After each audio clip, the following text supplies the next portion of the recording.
I hate it when my computer combusts because my own blood from my blood bag is spilling on my computer. If only there was some way to fix this. Of course! The solution was flex tape. Flex tape. Okay, have you heard about this stuff?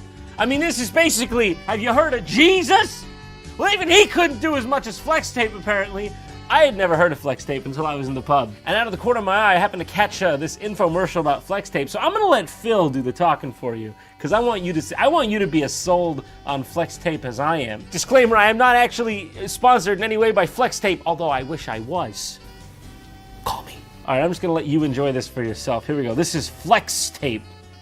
Hi, Phil Swift here for Flex Tape, the super strong waterproof tape that can instantly patch, bond, seal, and repair. You gotta love, it's always a guy like Phil Swift, Johnny Starr. You never get a guy coming out like, it's me, Józef Krakowski with Flex Tape. Leaky pipes can cause major damage, But Flex Tape grips on tight and bonds instantly. plus, Flex Tape's powerful adhesive is so strong, it even works underwater. You still left the other one, Phil. You've done half a job and you got a full smile. Flex Tape keeps its grip, even in the toughest conditions. That is not the toughest conditions. That looks like you're going through a car wash. Who do you think you're fooling? Big storms can That might be the toughest conditions. You scared me. That wasn't even, does this have anything to do with Flex Tape? Are you all right, Phil? Flex Tape is perfect for marine, campers, and RVs. I love on these commercials, literally. It's like, you could just use this on anything. Open heart surgery. Guy's got an artery going. Flex Tape. Well, honestly, what they should do on these infomercials is just tell you what it can't do. Just tell you the 3 or 4 things that Flex Tape can't fix. A broken marriage, even then, shown to be slightly more effective than placebo. Flex Tape is super strong. Flex Tape ain't super strong, Phil. You're super strong. And once it's on, it holds on tight. I got a couple pictures of Phil in my house on the wall. May or may not have photoshopped his undies off. May or may not have photoshopped his wiener on.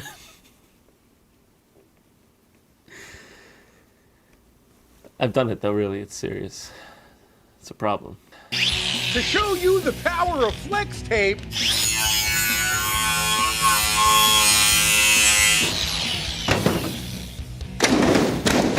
I sawed this boat in half.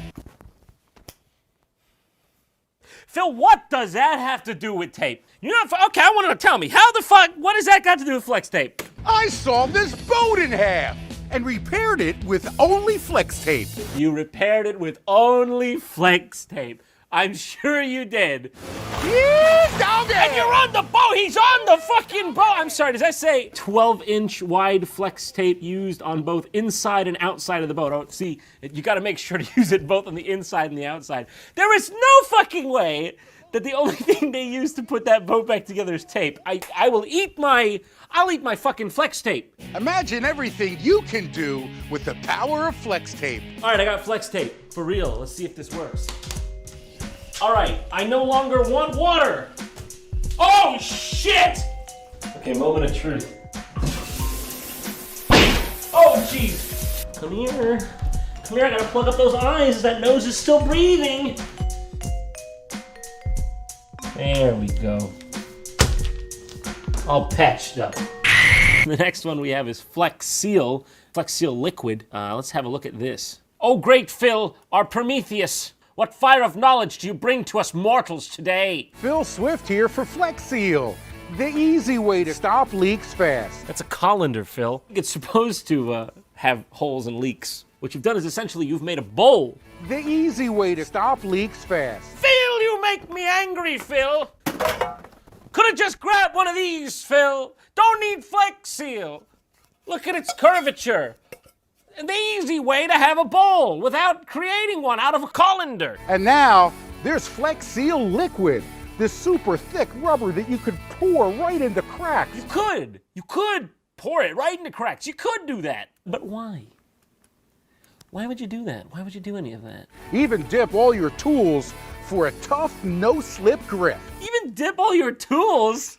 I can understand the other two. Like, there's some application, but how do you go from, like, you can stop water from going through cracks, weatherproof some of your outdoor materials, dip your tools in this shit, I don't know. This product is worthless in its current state. Now that's good. Just get that right in there. Just soak that right up. Now you can basically see that this is a 100% improved product. Thank you, Flex Seal. Grandpa been hitting the sauce a little too much? Think he's a little too old for that? Done. He ain't getting in there. Broken item. Fixed. To show you the incredible sealing power of Flex Seal liquid, Here it comes. Here it comes. we made this entire airboat and covered it in Flex Seal liquid. Another boat? Are you serious? After a day on the water, And he's riding it again. Phil, you did not just roll some Flex Seal on that and go out in fucking gator-infested waters. I know you didn't. A disclaimer, multiple coats used. We didn't just, slap some of that shit on and send it out. and the inside is completely dry. I can scarcely believe this is working at all. I can guarantee you in a minute or two, his whole operation's gonna come apart. I'm gonna fall in the water. I might go blind for life. All right, we got one more here. We got the Flex Seal Extreme Bucket Demo. Anything with the words extreme and bucket, you know it's gonna be good. You may have seen a few people test Flex Seal. Okay, he's lost it. It's over. Phil, I knew from the moment I saw you slapping tape on holes, you might have had a couple holes up here you needed some flex tape for, you know what I'm saying? Keep the demons from getting out. Don't try this. Don't try this. It's not even a don't try this at home, just don't try this. Phil, he's gone insane. He came in here earlier with a knife and a chainsaw. Please help, send help. That's a lot of damage. That's a lot of damage. That's a lot of damage. It's not that much damage, really, Phil. It's not. Could be a lot worse. How about a little more? Oh, he's going for the chainsaw. Seriously, do not try. Never attempt this. Phil has gone too far. You sniffed too much flex glue, and now all he can see is Martians. Now that's a lot of damage. Let's see if it's going to leak. I think it's going to leak. I think it's fair to say it's going to leak. Yep, it leaks. Yeah, it leaks. It leaks. Definitely leaks. Go in the water is coming out the bottom. It's leaking. Leaks.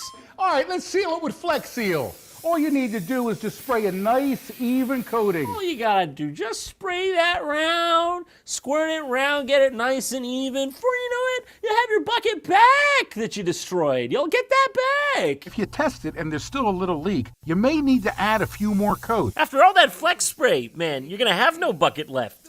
You know, friends or family would ask me, why didn't you just buy a new bucket or not destroy the one you had?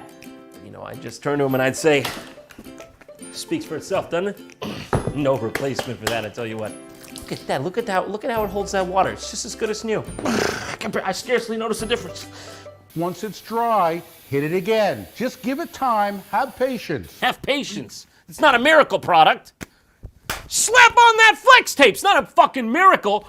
Slap it on with the might of Zeus. What do you just have some fucking patience? Wow, we had to repair a lot of damage. Let's take a look. Phil, you keep alluding to the amount of damage you've done to the bucket. I know you got a bit of a Rambo complex, all right? It's not that serious. We'll look inside. Well, this is where the knife went through. Oh, you're just gonna show that on live television? You got a full fucking bucket autopsy here. Have you thought of the family of the bucket? How are they gonna feel seeing that on the nightly news?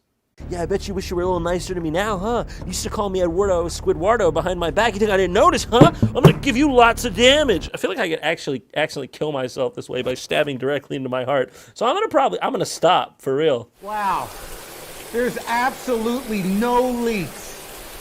It's completely dry. Oh, look at that. The water's going in the bucket and it's being a bucket. Now that's amazing. Cameraman, you checking this out? Cameraman, you see that? You see? Couple turd stains and a jizz napkin in there. Never seen anything like it. You know, Flex Seal is an amazing product. If you fill all the cracks and holes and you let it dry completely, Flex Seal works. If you do the thing and you do it right and you don't fuck it up, it works. It just works. Slap it on my butt. Keep that poo in for as long as you can. When it finally comes out, by golly, that's gonna feel like the best shit you've ever taken. This is Phil Swift with Flex Tape. I'm a prostitute. Call now for free anal consultation.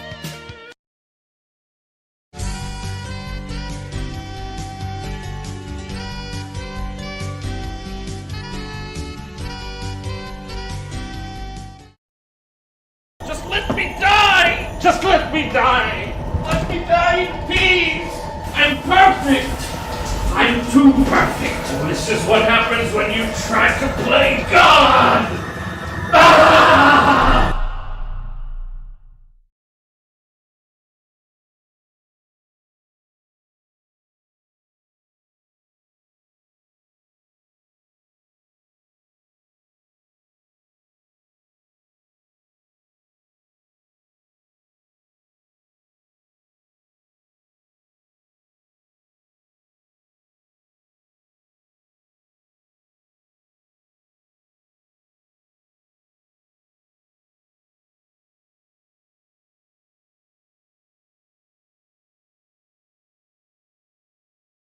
I'll be honest with you, I'm a huge coward and don't enjoy a lot of horror games, usually taking off my headphones whenever I expect a jump scare. When watching a horror Let's Play out of morbid curiosity, I usually scroll down into the comment section to literally hide from the scares. 2012 YouTube was a golden age for horror Let's Plays, with many e-celebs building their careers off screaming at the funny JPEG that appears on the screen.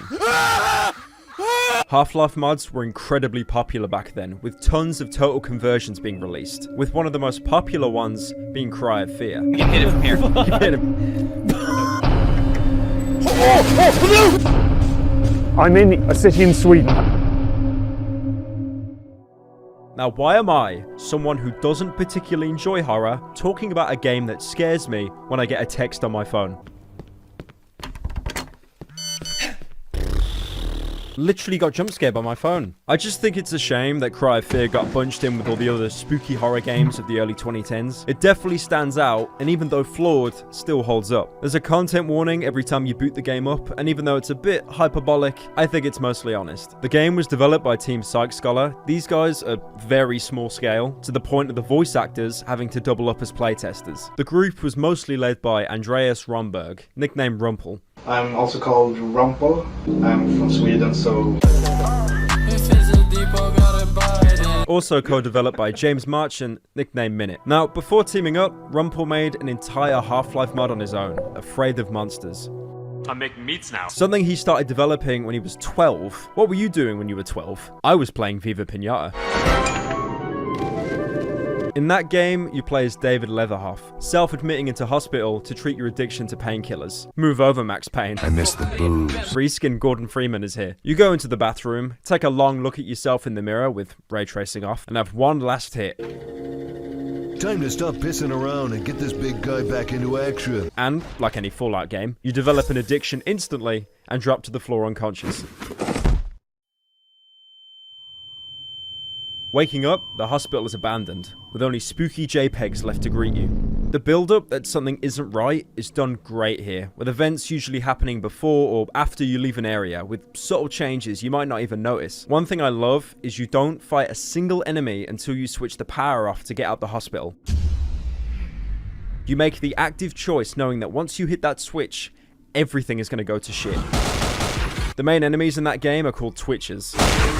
You can see in early builds they were just reskin zombies moving at a slow pace. Nothing too different from other Half-Life mods at the time. But Rumpel sped up the animations before release. Combined with the limited graphics and how garbage the base Half-Life flashlight was, it looks horrifying. Other enemies of note are these weird spider things and a PNG of a spooky face that spits at you. You'll easily be able to tell what some of the enemies were originally based off, but for the most part, everything stands out and is unique. The game later had a director's cut which changed the models instead of just being Half-Life reskins, and added multiple endings. With the first three, David finding out he's had a psychotic episode and killed everyone,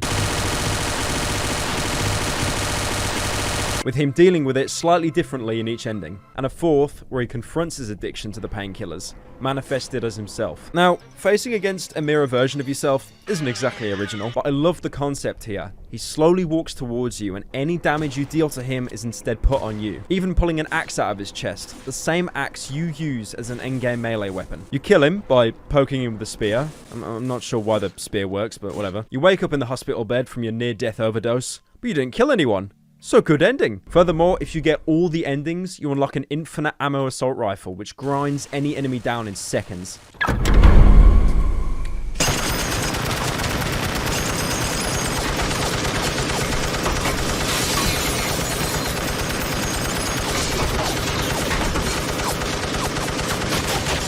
It's important to talk about Afraid of Monsters because it set up the foundations for Cry of Fear.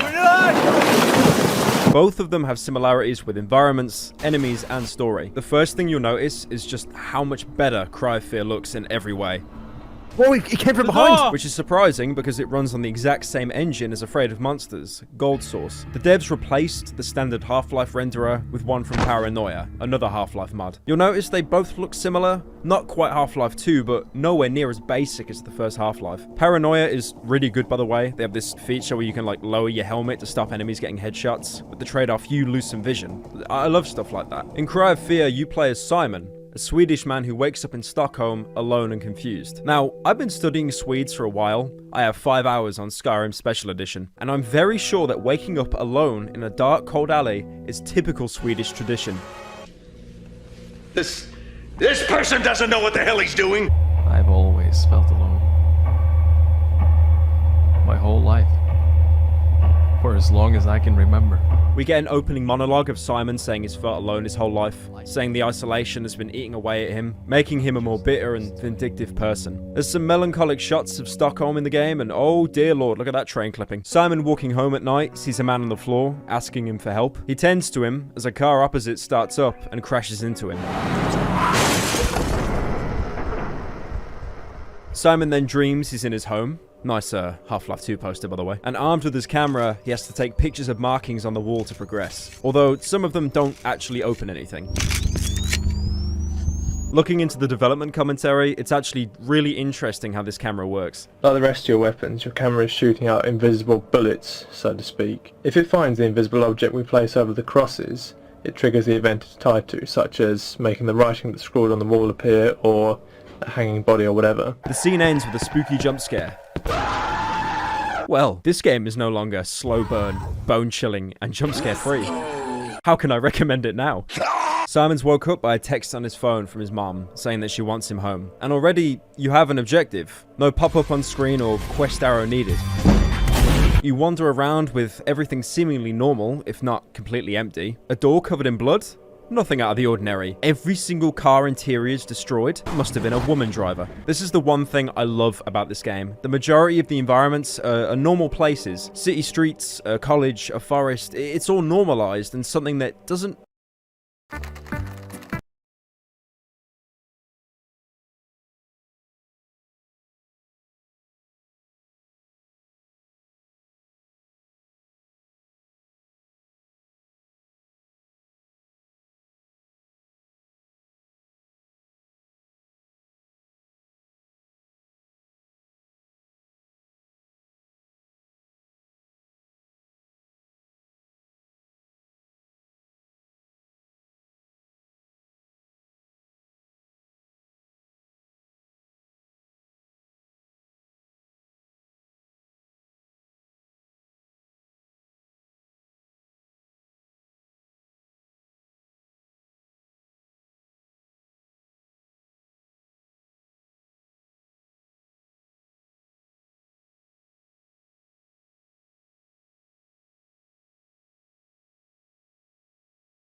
Huh.